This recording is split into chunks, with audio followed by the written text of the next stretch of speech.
Baik teman-teman, jika tadi kita sudah belajar tentang gerak, maka selanjutnya kita akan berbicara tentang gaya.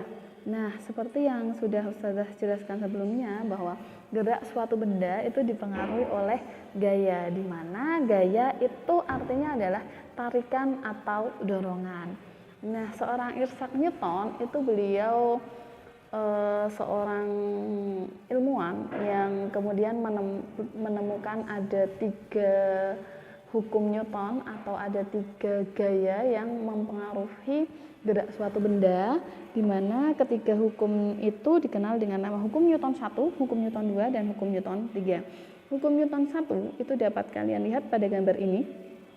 Ada sebuah bola yang diletakkan di atas kertas dan kertasnya ditarik dengan sangat cepat sehingga bola itu tetap diam di tempatnya.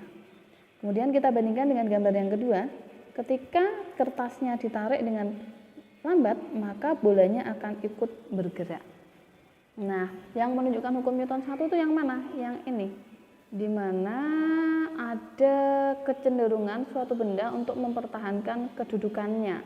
Contohnya, jika kita naik bis yang sedang melaju dengan cepat, kemudian tiba-tiba direm mendadak, maka tubuh kita akan terdorong ke depan. Kenapa? Karena tubuh kita itu cenderung mempertahankan kedudukan kita.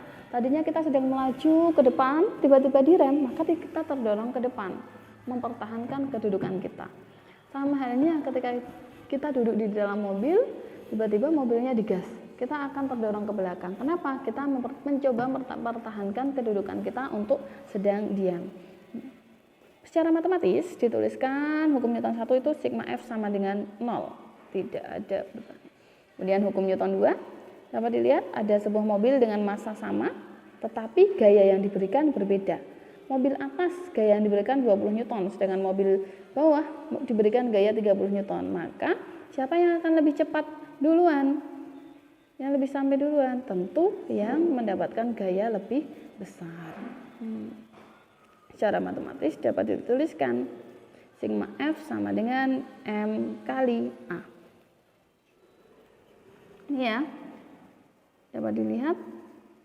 Sedangkan kalau massa benda lebih besar diberi gaya yang sama, maka akan menghasilkan percepatan yang lebih besar pada benda dengan massa yang lebih kecil. Contohnya apa? Gajah sama rusa balapan lari. Siapa yang lebih cepat? Tentu rusa. Kenapa? Karena rusa memiliki massa yang lebih kecil. Ini ya, semakin besar massa benda, maka dia akan mengalami percepatan yang semakin kecil. Hubungan antara massa dengan percepatan itu berbanding terbalik. Dapat dituliskan dengan sigma F sama dengan M kali A. Yang terakhir adalah hukum Newton 3. Hukum Newton 3 dapat kalian temui ketika seorang yang naik perahu, kemudian dia mengayuhkan dayungnya, tentu dayungnya itu akan digerakkan ke belakang, tetapi perahunya bisa bergerak ke depan. Itu disebut dengan gaya aksi-reaksi. Aksinya adalah mengayuh dayung ke belakang dan reaksinya adalah perahunya terdorong ke depan. Contoh lainnya apa? Ketika kita akan memanah, kita narik busurnya ke belakang, tetapi mata anak panahnya akan lari ke depan. Itu yang namanya hukum aksi reaksi atau dikenal dengan nama hukum Newton 3, di mana besar aksi sama dengan besar F reaksi. F aksi sama dengan F reaksi.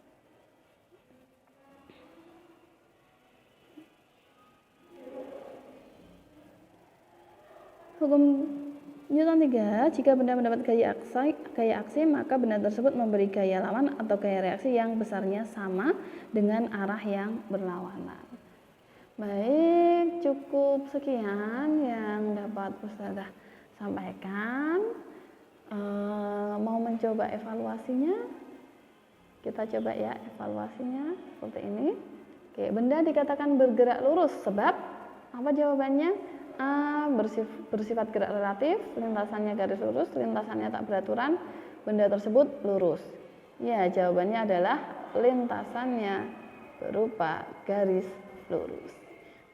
Kita coba lagi nomor 2. Kecepatan dalam satuan internasional memiliki satuan meter per sekon. Ya. Nah, lanjutkan. Hasil bagi jarak total yang ditempuh dengan waktu tempuh disebut sebagai kelajuan rata-rata. Terakhir yang keempat. Gerak lurus beraturan merupakan gerak benda dengan lintasan garis lurus dan memiliki percepatan tetap. Oh, salah. Jawabannya adalah kecepatan tetap.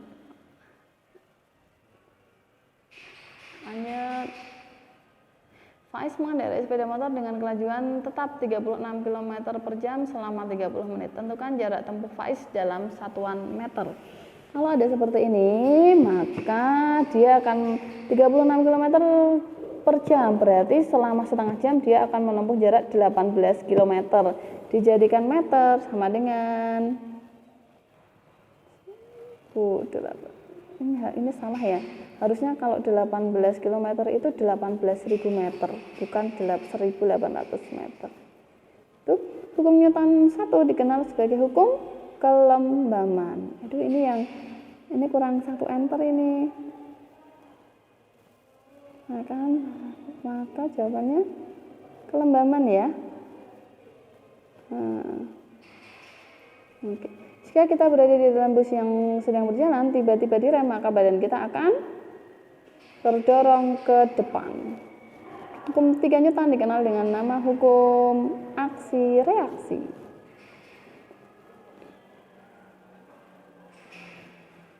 Oke, sigma F sama dengan M kali A. F-nya 3, M-nya berapa? Jika A-nya 3, maka M-nya adalah 1. Bukan merupakan syarat aksi reaksi adalah gayanya sama, arahnya berlawanan, gayanya sama. Oke, sekian yang dapat Ustazah sampaikan. Semoga bermanfaat. Selamat belajar anak-anakku. Sampai jumpa di pertemuan berikutnya. Assalamualaikum warahmatullahi wabarakatuh.